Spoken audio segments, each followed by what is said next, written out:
Deixa eu te mostrar como Kim Kataguiri e o Nicolas Ferreira são dois hipócritas imundos. Estão dando chilique na internet porque vazou um áudio da Mônica Waldvogel mandando o Netanyahu pro inferno. Aí eles dizem que a Globo News é anti-Israel. Obviamente é um vitimismo canalha e mentiroso. Mônica Waldvogel pode dizer o que quiser, mas todo mundo sabe que a cobertura da Globo News é sionista a Israel. Eu já mostrei isso em outro vídeo aqui pra vocês. E é só comparar como eles consideram israelenses reféns, mas qualquer palestino prisioneiro. Inclusive eles dizem que israelenses foram feitos reféns sendo sequestrados de tanques. Agora imagina se um palestino fosse tirado dentro de um tanque de guerra, como é que eles iam chamar? Mas esse assunto mostra pra gente a outra face da hipocrisia deles. Tanto Kim quanto Nicolas são contra a demarcação de terras indígenas, mas são fãzinhos de Israel. O Kim, na época da PL da devastação, disse que não abriria mão de terras indígenas serem só as demarcadas. Já debochou de deputado indígena, já debochou de comunidade indígena. Ou seja, se for indígena brasileiro, não tem direito às terras que seus ancestrais habitaram por milhares de anos. Mas se for branco europeu, aí não, aí merece a terra que Deus prometeu sei lá quanto tempo atrás. Branco europeu sim, pô, deixa eu te mostrar uma parada. No último censo populacional otomano, em 1907, sobre a Palestina, os judeus eram 5% da população, ou seja, uns 25 mil. Em 1922, a população palestina já era formada por um pouco mais de gente, umas 750 mil pessoas. E os judeus eram 11% dessa população, ou seja, 80 mil. Com 3 ondas migratórias entre 1882 e 1922. Cerca de 100 mil judeus chegaram. Quase que majoritariamente da Europa, papo de 98%. E aí, contando que as pessoas também morrem, também podem ter saído de lá, podem ter se desconvertido. As imigrações dos Ashkenazes, ou seja, os judeus europeus, inflaram imensamente a população judia na região. Já em 1931, o censo britânico indicava um pouco mais de 1 milhão de pessoas, sendo 17%, cerca de 70 mil judeus. Foram mais 2 ondas imigratórias então, cerca de 120 mil judeus europeus chegando. Em 1947, no ano de fundação da ocupação de Israel, segundo a ONU, a Palestina tinha 1 milhão e 200 mil árabes, 600 mil judeus. De 1933 a 47, mais 2 ondas, incluindo a fuga do regime nazista. Foram 370 mil judeus chegando majoritariamente de novo da Europa. Como é que tá a população israelense hoje? Deus, são 75% da população israelense, sendo que 68% deles são sabras, a segunda ou terceira geração de judeus na Palestina. Isso quer dizer que a maioria são netos e filhos de europeus que imigraram para a Palestina. Chegaram a menos de 100 anos. E hoje Israel tem 80% do território da Palestina e os palestinos só 19% e ainda sob violência de Israel. Por que eu tô te falando isso tudo? Teve uma outra época na história que aconteceu essa parada também. Em 1700, um censo estimou que os indígenas seriam 95% da população da região que hoje seria os Estados Unidos. 100 anos depois, os indígenas já eram 11%. E os brancos europeus, 78%. Hoje, os indígenas são 6% da população estadunidense e os eurodescendentes são 59%.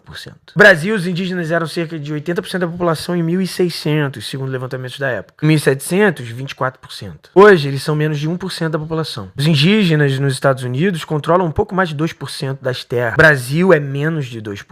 Exatamente o que aconteceu com as populações indígenas nas Américas está acontecendo hoje com a Palestina invadida por Israel. Europeus e seus descendentes tomando terras que eram divididas por vários povos diferentes e dizendo que é deles por causa de um Deus. A gente entende por que o Nicolas e o Kim apoiam tanto Israel. Porque é um projeto colonial, branco e supremacista.